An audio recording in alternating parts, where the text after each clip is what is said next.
Pleasant good afternoon to all my viewers and my subscribers. This is Jah-P Sports Talk. I hope everyone is keeping safe. So the Reggae boys, trust me, well done. You understand me? We end up losing on penalty, but I have to say, well done to the Reggae boys. Playing Nigeria in this Unity Cup, drawing 2-2, then having an opportunity to win on the penalty and end up losing out. I have to give the Reggae boys thumbs up. You understand me? I feel disappointed that we did not win this trophy, but in the end, you know, playing up against opposition like Nigeria, you understand me, and drawing with them 2-2, you know, and if it wasn't for us conceding that second goal, you know, I definitely think that we could have defended that 2-1. You understand me? But in the end, it did not work out our way, so, you know, we get in the silver medal, you know. But trust me, I must give thumbs up to the Jamaica Reggae boys. Ronaldo Cephas, wow, man of the moment, believe me. Reggae boys, you need to give thumbs up. You understand me? Need to give thumbs up to Cephas. Trust me. And if we could find at least 2 more players like Cephas, trust me, man. If we could find 2 more players like Cephas, you know, creative playmaker, you know, fast, trust me. Reggae boys, we're in contention for fabulous things. Believe me when I say we're in contention for fabulous things. You know, so I'm just going to give you a quick rundown. All right. So, Nigeria scoring in the 9th minute, right?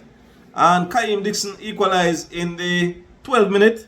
Kaim Dixon ended up picking up a yellow card a minute after. I didn't get to watch the game fully, so I'm not sure what happened, if he had took off his shirt or what happened.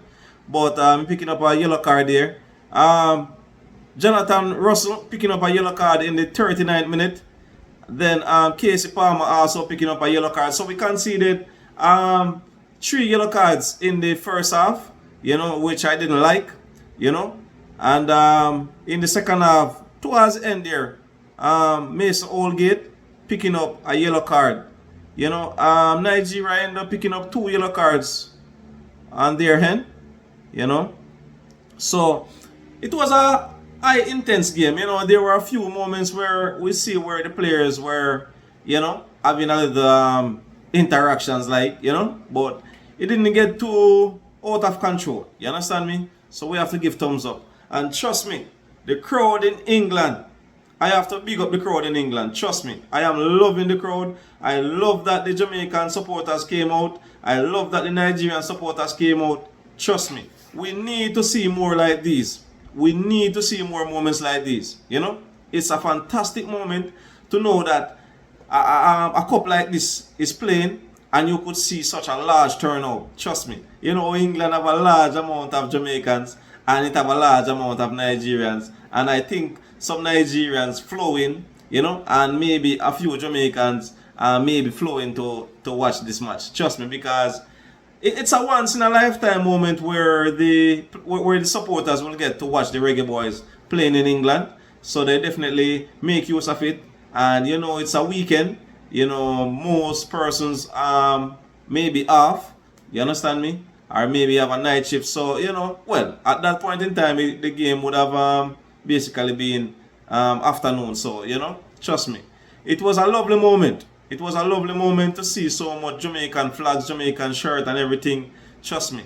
I think that this game helps to widen the Jamaican horizon, the JFF horizon, the Reggae boys horizon. You understand me? Trust me. I definitely think that games like these will definitely put us further on the map. You know, Shaquan Davis, I wouldn't say that he had the best of games. You understand me? But I'm happy that we did not lose. You know, we end up drawing, we end up losing penalty. But I hope that Shaquan Davis can use these moments to be a better goalkeeper. You know, be a little bit more decisive. You know, taking his catches, especially in big matches like these. You understand me? There were a few little fumbles and so on. You know, but he's young. You know, I don't really want to push too much pressure on him. But at the end of the day, when you're playing up against big nations like Nigeria or you're playing for a final, you want to be at your best. You understand me? So, Shaquan Davis, you know, I must say, well done, despite we conceding 2 goals. But, you know, the defensive line, trust me, the defensive line would definitely need to put some more emphasis on there. You know, I think we're a little bit sloppy with the defense line. You know, we allowing the Nigerians too much free shot. You understand me? Our defenders should be right on their toes. They should be right on their toes. So as the players, as the Nigerian players ready to kick the ball, we are right there to block it.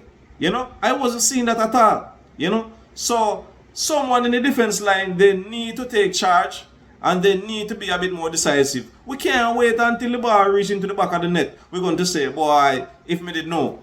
No, we can't do that. You understand me? For us to be winning trophies, for us to be winning matches, beating big teams and stuff like that, we need to get our defense line together. You understand me? We need to get our defense, midfield to defense line together. You know, I am not trying to say the front line is 100%. You know, there's still work to be done. You know, but let me leave that off for right now. You know, let me leave that off for right now. You know, and in the penalty shootout, we see where Atkinson, he had missed that penalty. For me, I think it was a wrong moment Atkinson got to take that penalty. You know, I seen that this match is his first match, right? I would have definitely allowed a more experienced player to kick the penalty, right? And I am not trying to say that Atkinson couldn't have won the match for us with that penalty, but in a high-class game like this, someone making their debut, you don't want to give them that type of energy right there. You understand me? And I'm not trying to say still, you know. Sometimes it's moments like these people get to shine where they have to shine. But in this case, it did not work out for the Reggae Boys. You understand me? So I would blame Coach McLaren on that one. You know, I would have given a more experienced player the opportunity to kick that penalty. And as I said earlier on, I am not saying that player couldn't have missed the penalty just the same, but I would have more to give the chance to someone else a bit more experienced. You understand me? But I don't know. Coach made this decision, and it's something that we cannot really question. You know, there were some questions as to say, why didn't Cephas get a chance to kick the penalty? Or was it Cephas who is next in line? I'm not sure. You know, so there are some questions there that we hope that Steve McLaren would answer. You know, but I hope that going forward, these players, whenever they have a little free time, they go on the field or in their backyard or whatever and practice taking penalty shootout. You understand me? Practice taking penalty shootout, because we just don't know when we're going to be in a penalty shootout. You understand me? And the miss or the hit is going to be very vital. You understand me? So players out there, make use of your time, make use of technology, make use of the internet, watch a lot of videos, practice as much with penalties and so on, you know, and just be proactive, because you just don't know when you're going to get called up for a penalty. You understand me? But Atkinson, I don't want to come too hard on you right now. You understand me? It's your first match. You know, it happened. You know, I know the emotions running through your head right now and so on, and you're feeling a little bit disappointed. But stay high, man. Stay high. You understand me?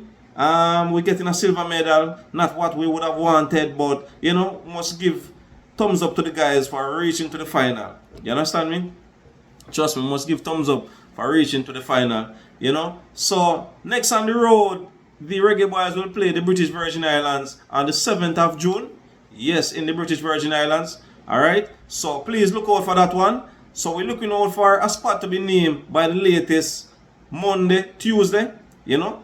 And we're expecting the boys to be in the British Virgin Islands maybe by Wednesday, Thursday the latest. You understand me? So they could get some time to, you know, move around and stuff like that and have a feel of the pitch, and you know what I mean? So we anticipate to see what the squad will looks like. There were questions as to say why wasn't Andre Blake in this squad and stuff like that. But I am not sure if there was a press conference where the interviewers asked Coach McLaren about this. But for me, I think that it's a strategy where Coach McLaren is using that he don't want to get his frontline players injured, right? Not that he wish to get anyone injured, but he don't want to get any of his frontline players injured because we have this World Cup qualifiers coming up just now. You understand me? So I think it was a case where Andre Blake, Damian Lowe, and a few other players may have just been reserved. You understand me? So we anticipate to see the squad that will play BVI and Guatemala. So, guess what? National Stadium, look out for the Jamaica Reggae Boys on the 10th of June. They will play Guatemala. So get your tickets from early. Alright? And BVI, look out for the Jamaica Reggae Boys on BVI. You know, so you can support your team BVI, and the Jamaicans that are around support Team Jamaica also. You know? So, my viewers and subscribers, this is Jah-P Sports Talk. If there's anything that I left off, you know, you can always drop a comment and let me hear what you think. You know? As I said earlier on, I am a little bit sad that we end up getting a silver medal. Was hoping to really get the gold medal, but in the end, it all happens. And, you know, we just have to just pick up the pieces and move on, you know. So, until next time, my viewers, this is Jah-P Sports Talk. Please, I'm asking you all to just follow me on Facebook, Instagram, TikTok, and subscribe to my YouTube channel at Jah-P Sports Talk. Alright? So, keep safe until next time. Reggae boys, peace out.